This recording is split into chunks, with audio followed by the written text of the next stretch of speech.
sahabat Hewisa, kita bertemu lagi di podcast Hesti Wirasakti. Pada kesempatan kali ini kita kedatangan tamu spesial dari Rumah Sakit Pusdikes Puskesan. Kami ucapkan selamat datang Kapten CKM Koat Dr. Sri Wulandari, spesialis THT BKL.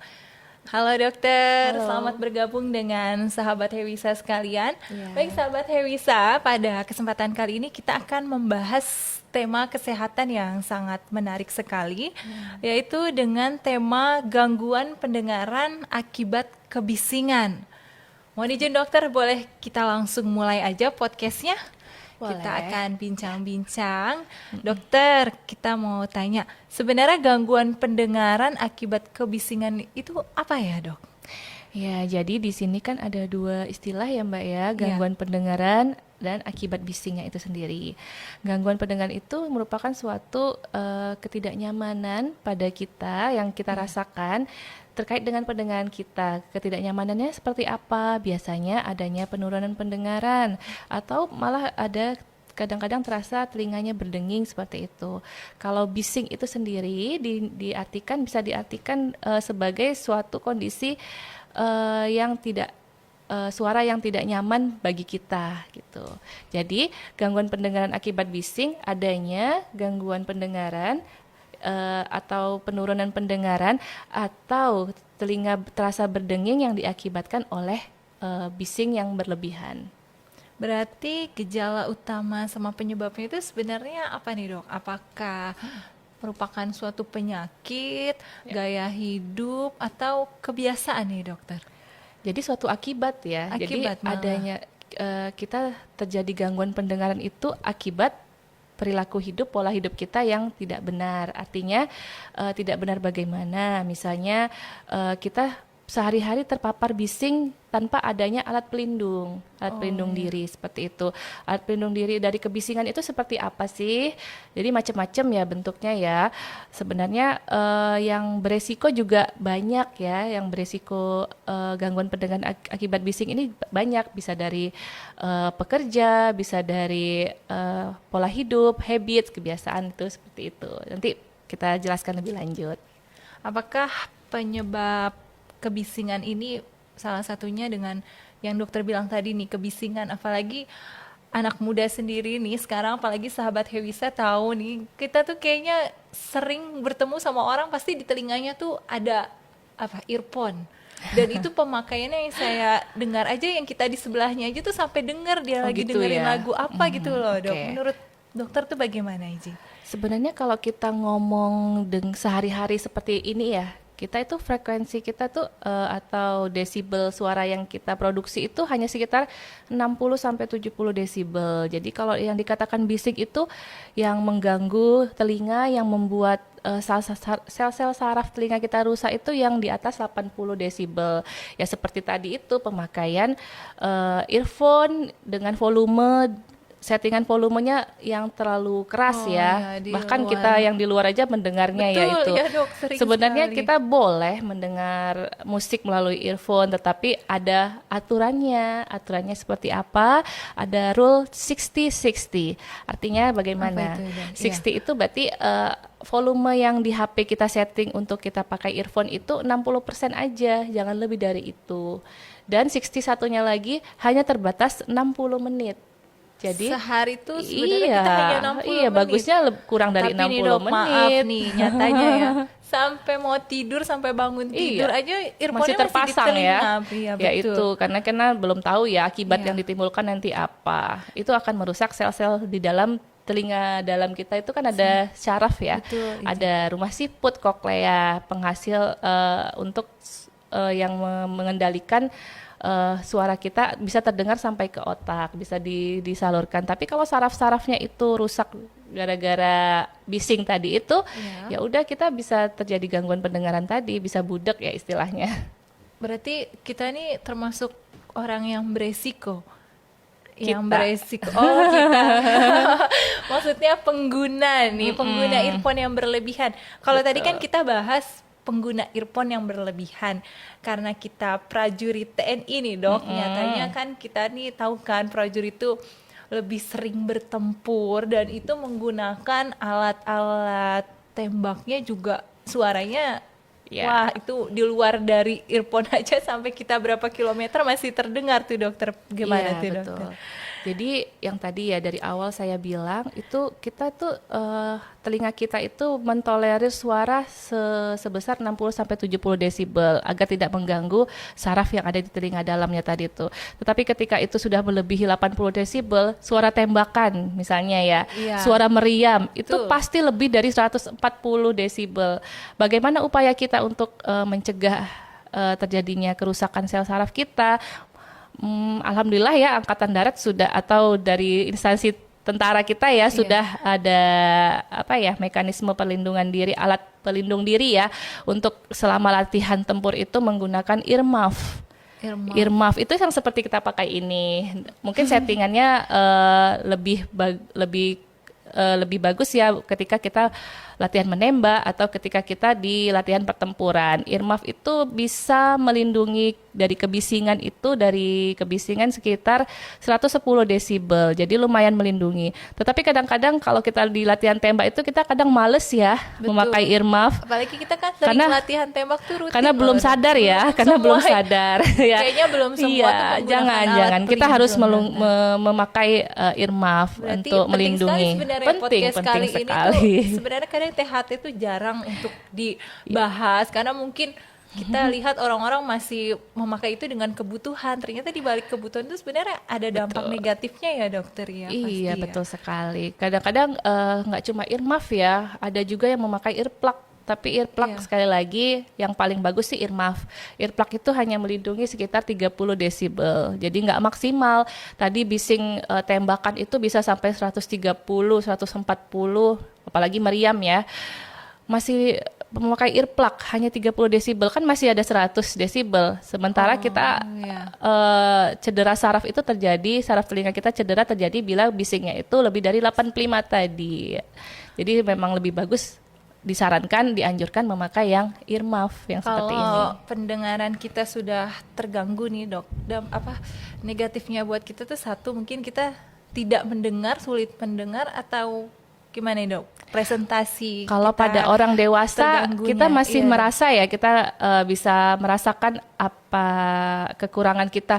Kok saya sulit menangkap pembicaraan lawan bicara saya atau di dalam kondisi yang ramai di dalam ruangan yang ramai ketika diajak ngobrol dengan temannya dia tidak bisa menangkap apa pembicaraannya itu ya tentunya sangat mengganggu dari segi komunikasi dan sosialnya kalau itu pada orang dewasa ya kalau pada anak-anak kadang nggak ini ya kurang karena kurang bisa sadar. mengungkapkan ya nanti yang taunya itu malah kalau ibunya itu suka datang ke dokter itu dok anak saya kalau dipanggil nggak pernah noleh udah 2 bulan terakhir padahal biasanya kalau dipanggil dia mau melihat mendengar apa ini ada masalah dengan pendengarannya dok seperti itu kalau pada anak-anak ya itu orang tua yang harus aware.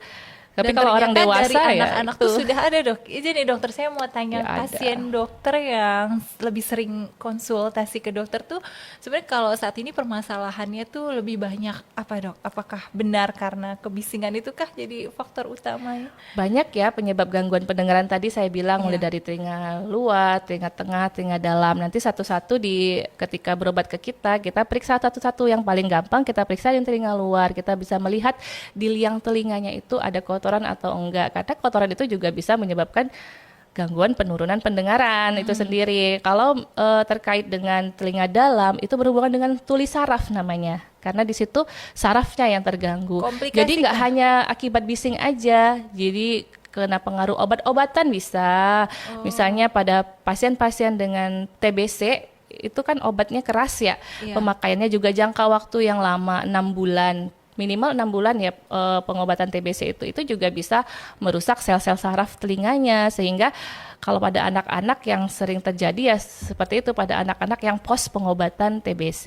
Jadi banyak lagi sih sebenarnya macam-macam obat yang perlu diwaspadai. Jadi seperti itu, nggak cuma akibat bising, akibat pemakaian obat-obatan juga. Sangat satu lagi yang perlu diwaspadai juga yang sering pasien datang itu gangguan pendengaran akibat bising pada pasien-pasien yang bekerja di pabrik atau di bengkel. Mereka kalau datang tuh ditemani atau kesadaran sendiri, wah telinga saya kurang mendengar gitu. Ya Biasanya biasanya gimana, karena Dok? sudah nggak nyaman ya, karena Iya, sudah tidak pada diri sendiri benar-benar. sudah merasa ada sulit melakukan komunikasi sosial yang baik karena dia tidak mendengar atau pendengarannya berkurang, menurun gitu, menurun jauh seperti Nanti itu. kalau mereka konsul ke dokter, setelah itu pengobatannya itu apakah dia minum obat atau mereka dengan alat bantu atau bagaimana nih dokter? Kita gali dulu informasinya, dia penyebab gangguan pendengarannya apa, dia bersifat sementara atau permanen. Kita ukur dulu ambang dengarnya, sejauh mana kerusakannya, penurunan pendengarannya sejauh mana. Nanti ada alat-alat tertentu yang kita butuhkan, pemeriksaan tertentu yang kita butuhkan.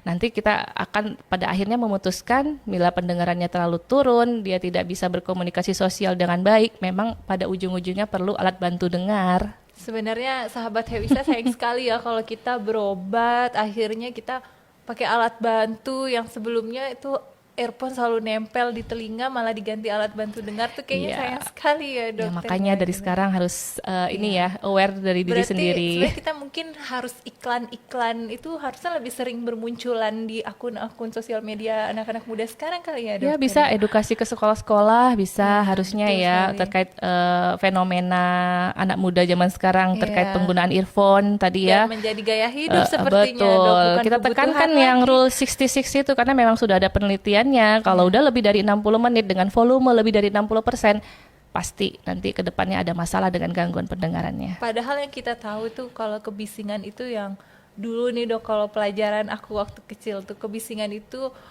kebisingan kalau rumahnya deket dengan rel kereta api tuh. Bisa juga itu. Itu kalau tapi kan masih banyak masyarakat yang tetap tinggal di situ. Gimana ya dokter ya? Ya nanti kita tanyakan pemerintah kalau begitu. Kita Iya, kembalikan ke pemerintah. sebenarnya kebisingan itu banyak banget ya. Kita mungkin Banyak pulang sekali, pergi iya. kendaraan ketemu Betul. dengan suara kendaraan aja itu juga sudah. Nih dok, kan kita pulang suara kendaraan berisik. Kalau kita bantu, menurut kita kan biar nggak kedengeran, dengerin earphone aja lah gitu. Sama aja ya dok. Sama ya? aja.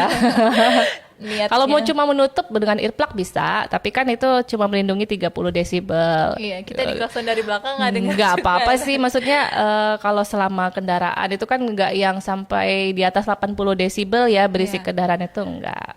Yang dianggap sangat mengganggu pendengaran kita yang berpotensi menimbulkan kerusakan itu biasanya para pekerja pabrik, Lebih bengkel, itu Banyak kan pasien itu ya dok ya? iya kebanyakan pegawai pekerja pabrik Berarti ya. itu apa? Potong kayu juga ya dok ya, berisik tuh ya, bising. Ya pegawai pabrik yang mesin-mesin pabrik yang menggunakan mesin biasanya kan mereka bekerja sepanjang hari dari pagi sampai sore. Sementara kan harus ada batas ambang jamnya. Oh, kembali Misalnya ke ada menurut Asosiasi Kesehatan Telinga terkait dengan akibat bising ini 85 desibel itu maksimal 8 jam per hari. Naik lagi 88 desibel tapi 4 besok jam suruh gitu. kerja lagi dokter, gimana nih dok? Ya dari pihak manajemennya mungkin harus bisa merotasi pekerjaannya. Oh, Mungkin iya, dia di bagian manajemen dulu, jangan di bagian pabriknya dulu atau di bagian HRD-nya dulu atau gimana. Jadi harus bijak ya untuk menjaga kesehatan pegawainya. Tambah seru lagi nih. Ya, pengobatannya sudah. Kalau saran dokter nih untuk pencegahan yang lebih tepat gitu, mungkin sahabat Hewisa tuh mungkin hal paling mudah yang bisa dicegah atau bisa dilakukan itu apa nih dokter? Ya tadi itu kalau kita merasa lingkungan pekerjaan kita itu bising atau terpapar dengan suatu bising yang melebihi 80 desibel, kita kadang nggak tahu ya, tapi ya seperti contohnya pada pekerja pabrik, kalau pada tentara ketika kita latihan menembak atau latihan berperang seperti itu kan meriam juga kan seperti itu ya, gunakan alat pelindung diri yang baik untuk telinga kita seperti earmuff ini. Karena earmuff ini membantu melindungi kita dari paparan bising itu langsung. Jadi dia meredam bising itu sebanyak 110 desibel yang tadinya 140 desibel bisa jadi hanya 30 desibel karena yang ambang dengar kita sehari-hari percakapan aja 60 sampai 70 kita masih tolerir, tapi di atas itu tidak. Iya. Dan kalau Dan menurut penggunaan iya, earphone tadi ya, penggunaan Iya. earphone tadi ya tadi 60-60.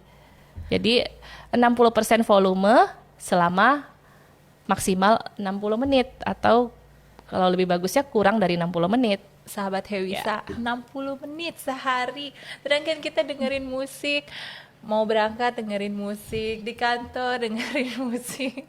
Kalau volumenya nggak maksimal nggak apa-apa. Nggak apa-apa ya, Tapi ya kalau dokter. maksimal dan menggunakan earphone itu langsung ke saraf telinga kita nanti yang rusak ya. Saya terima kasih banget nih Dokter Intan udah berkenan berbincang-bincang dengan sahabat Hewisa, dan saya berharap mungkin Dokter Wulan suatu saat nanti akan hadir kembali dengan kita akan membahas topik yang lebih menarik lagi. Oke. Mungkin nanti setelah ini saya memberikan kesempatan untuk sahabat Hewisa, mungkin ada yang ingin ditanyakan, nanti Oke. boleh langsung ke podcastnya Hewisa, bisa di chat aja di situ, nanti akan saya sampaikan ke Dokter Wulan. Boleh. Atau ada tambahan lagi yang mau disampaikan nih dokter yang iya. paling penting mungkin? Selain menggunakan alat pelindung telinga tadi, yang earmuff ataupun earplug, harus ada screening rutin. Screening pendengaran atau kesadaran diri untuk memeriksakan pendengaran kita. Sejauh mana sih gangguan di telinga kita, misalnya sudah merasa kurang mendengar, periksa aja ke dokter THT. Itu Jangan lupa. ada alatnya ya? Bukan Ada. kita, wah aku masih bisa dengar dokter ngomong nih, maksudnya Iya, masih ada. normal gitu. Nanti pemeriksaan audiometri namanya untuk pemeriksaan ambang dengar pendengaran kita udah sejauh mana, gangguan pendengaran yang terjadi. Kanan sama kiri beda. Oh, Bisa kita. terima kasih nih ukur. informasinya. Iya. Baik sahabat Hewisa, demikianlah perbincangan kita mengenai pendengaran. Oh, ulangi, gangguan pendengaran akibat kebisingan. Dokter Wulan, kita ucapkan terima kasih sekali lagi. Iya. Sampai jumpa lagi dan sampai jumpa sahabat Hewisa. Terima kasih. Ya.